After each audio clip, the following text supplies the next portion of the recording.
Hi, I'm Susan Haddock with the University of Florida Institute of Food and Agricultural Sciences, Hillsborough County Extension. I'm going to talk a little bit about preparing your landscape for a hurricane or a tropical storm. There's a few things that you need to keep in mind.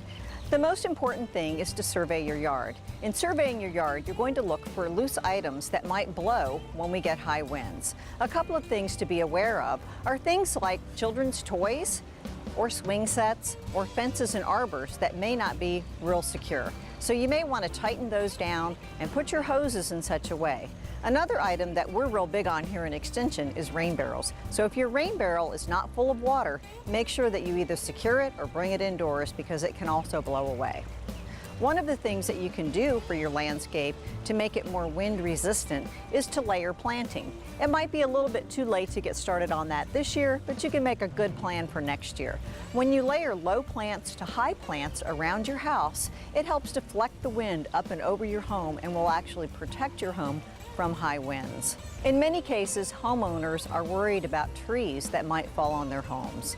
It's always good to contact an ISA, that's International Society of Arboriculture, arborist to check out your trees if you're really fearful of the position of a tree around your home.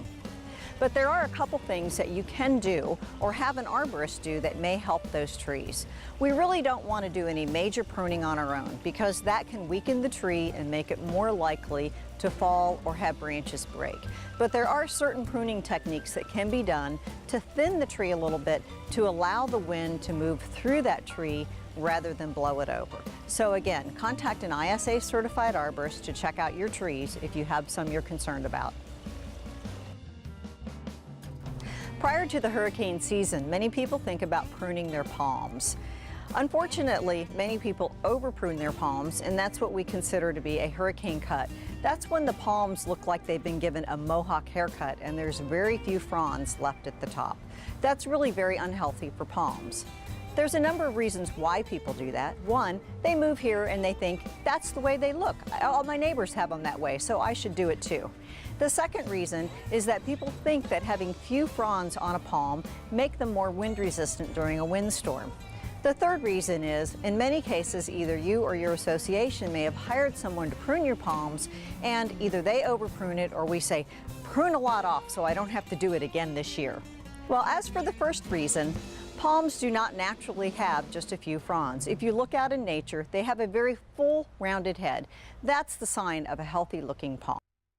As for the second reason, the more fronds that are removed off of a palm make it less wind resistant. That full rounded head I spoke about actually deflects the wind away from the growing point of the palm and protects it from breaking. So it's better to leave more fronds than few fronds. The third reason, well, I can't help you out with how often you have someone prune your palms, but please don't have them over prune them when they come out. Removing just the dead fronds, only the brown ones, and the seed pods is a good rule of thumb for pruning.